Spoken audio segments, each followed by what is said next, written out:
Hello friends, tax V global channel पे आपका स्वागत है। और आज हम पढ़ने वाले हैं section 8, that is tax liability on composite and mix supply. तो सबसे पहले तो हमें पता होना चाहिए कि कंपोजिट सप्लाई क्या होती है और मिक्स सप्लाई क्या होती है। तो उसके लिए हम जो है सेक्शन 2 जिसमें डेफिनेशन दी गई है तो उसमें देख लेते हैं।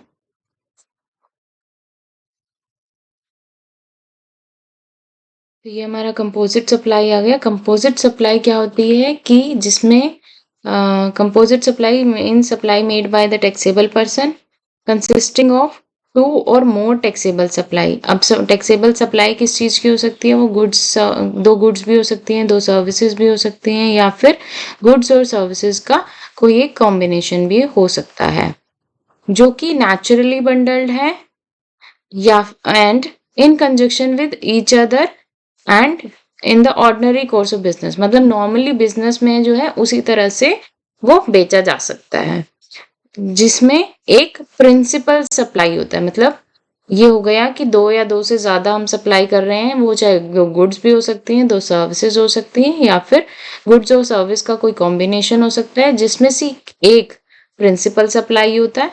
और नॉर्मली बिजनेसेस में ऐसे ही उसे बेचा जाता है। जैसे कि यहाँ पे एग्जांपल दिया हुआ है कि गुड्स हमने पैक की, ट्रांसपोर्ट की, अलोंग विद मतलब हमने इंश्योरेंस सर्विस भी दी। तो यहाँ पर जो है गुड्स एक मेन हो गया, क्योंकि गुड्स के बिना जो है ना तो ट्रांसपोर्टेशन की मतलब अलग से उसकी सप्लाई हो सकती है, ना ही इंश्योरेंस बिना गुड्स के तो वो भी नहीं हो सकता। इसीलिए यहाँ पर गुड्स जो है वो एक प्रिंसिपल सप्लाई हो गया और ये कंपोजिट सप्लाई की डेफिनेशन में फॉल हो गया।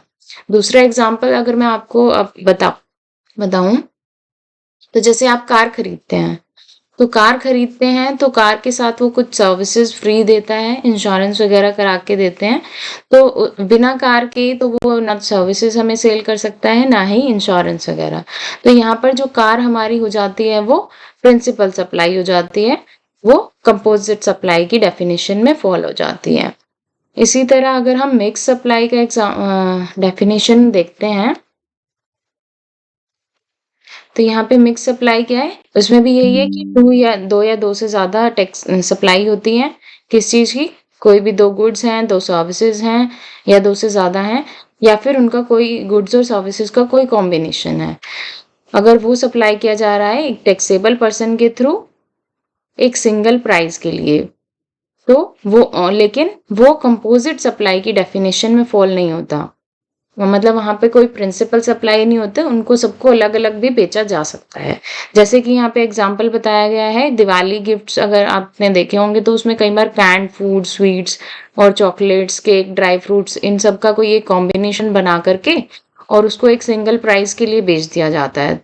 लेकिन उनको अलग अलग नहीं बेचा जा सकता, बेचा जा सकता है। इसीलिए वो मिक्स सप्लाई में कवर होंगी, कंपोजिट सप्लाई में कवर नहीं होंगी। जैसे कि दूसरा एग्जांपल मैं अगर आपको कोई बताती हूँ, तो जैसे गार्डनिंग सर्विसेज हैं और उसके साथ साथ जो है गार्डनर आपको पौधे भी दे रहा है। अब यहाँ पर पौधे क्या है? वो आपके मतलब गुड्स हो गए, और जो है आपकी जो सर्विसेज हैं वो सर्विसेज में कवर हो गई। गुड्स और सर्विस का एक कॉम्बिनेशन है। इसको अलग अलग बेचा नहीं जा सकता, बेचा जा सकता है। वो आप पौधे अलग से भी खरीद सकते हो। ठीक है। यहाँ पर जो है अगर आपको बताऊं तो वो जैसे प्लांट पर है वो 5% जीएसटी लगता है, और जो है सर्विसेज पे 18%। तो यहाँ पे मिक्स सप्लाई में अगर हम अपने मेन सेक्शन पे अगर कवर करती हूँ मैं आपको, तो यहाँ पर टैक्स किस पर मतलब क्या टैक्स लाइबिलिटी हमारी किस पे अराइज होती है कंपोजिट और मिक्स सप्लाई में, तो वो बताया गया है।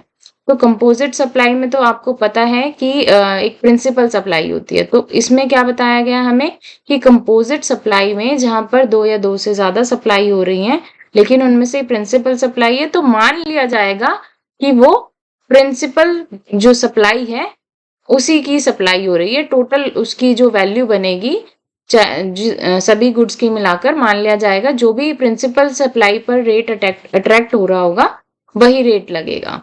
और लेकिन मिक्स सप्लाई में क्या है? दो या दो से ज्यादा सप्लाई हो रही है, बट क्या है, उनको अलग अलग बेचा जा सकता है। इसीलिए क्या होगा कि जो भी सप्लाई ज़्यादा हायर रेट ऑफ टैक्स जिस पर लग रहा है, जैसे कि मैंने आपको प्लांट का एग्जांपल दिया है, तो प्लांट्स पे लगता है 5% जीएसटी और जो गार्डनिंग सर्विसेज है, सर्विसेज में लगता है 18%। तो यहाँ पर जो है हायर रेट ऑफ टैक्स क्या अट्रैक्ट कर रहा है? Gardening services. तो इसमें प्लांट्स और गार्डनिंग सर्विसेज टोटल की जो एक वैल्यू बनी है उस पर जो है रेट अट्रैक्ट होगा 18% का।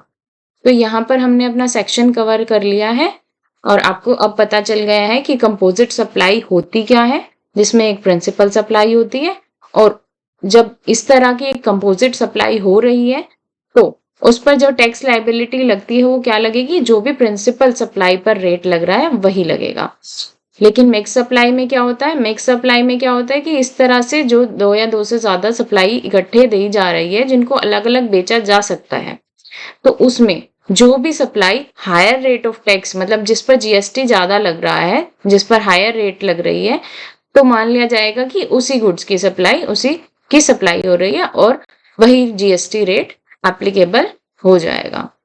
तो अगर आपको ये कंसेप्ट क्लियर हो गया है, आपको हमारी वीडियो अच्छी लगी है, तो हमारी वीडियो को लाइक ज़रूर कीजिएगा और हमारे चैनल को टैक्स वे ग्लोबल को सब्सक्राइब कर लीजिए अगर आप इसी तरह की वीडियोस और भी देखना चाहते हैं। Thank you.